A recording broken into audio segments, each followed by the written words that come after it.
آپ گواہ ہیں کہ جب نواز شریف وزیر اعظم تھا اور میں اس کا یہاں پر نمائندہ تھا تو اینٹوں کے بھٹوں سے جو بچوں سے مشقت لی جاتی تھی ان کے اوپر جو جبر ہوتا تھا اس کو کس نے ختم کرایا تھا؟ بولو کس نے ختم کرایا تھا؟ آواز کس نے ختم کرایا تھا؟ وہ اینٹوں سے جو جبری جو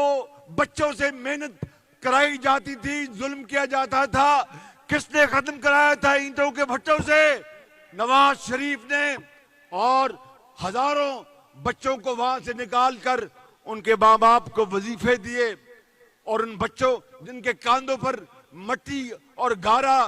لدا جاتا تھا وہ سب میلے کچالے کپڑے اتروا کر ان کو اس سردی میں گرم کوٹ دیا، پتلون دی اور کتابوں کا بیگ دیا اور ان کو اسکولوں میں بھجوایا، ان کو وظیفہ دیا، ان کے ماں باپ کو وظیفے دیے تاکہ وہ جو مزدوری کرتے تھے وہ بچے ان کا کچھ ان کو کمپنسیشن مل جائے۔ میرے بزرگوں، بھائیوں اور نوجوان ساتھیوں، آپ نے 8 فروری کو اس بات کا بھی فیصلہ کرنا ہے اگلے سال کہ کیا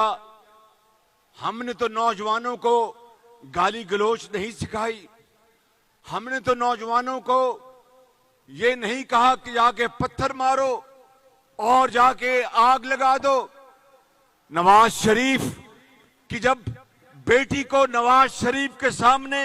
گرفتار کیا گیا کوٹ لکھپت جیل میں تو میں وہاں پر موجود تھا۔ نواز شریف یقیناً ایک باپ کی طرح، جس طرح باپ اپنے بچوں کی حفاظت کرتا ہے،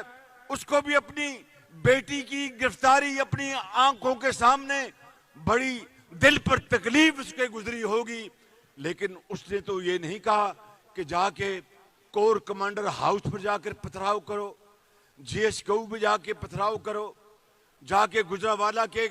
کور کمانڈر ہاؤس پہ جا کے پتھراؤ کرو اور آگ لگا دو۔ میرے بزرگوں سن لو میری بات،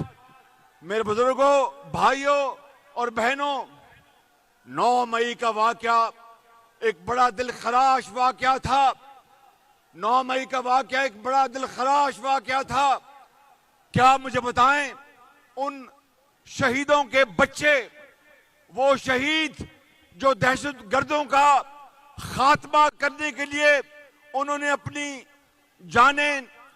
انہوں نے پیش کی اور شہادت کا جام نوش کیا، انہوں نے ہزاروں لاکھوں بچوں کو یتیم ہونے سے بچا لیا، مگر اپنے بچے یتیم ہو گئے، اپنی بیوی بیوہ ہو گئی اور اگلے جہان چلے گئے۔ 9 مئی کے واقعات کے بعد ان شہیدوں کے بچوں اور ان کے عزیزوں پر کیا گزری ہوگی؟ میں سمجھتا ہوں کہ یہ وہ سوال ہے جس کا آپ نے 9 مئی کو جواب دینا ہے۔ آپ نے ووٹ کی پرچی کو پر مہر لگا کر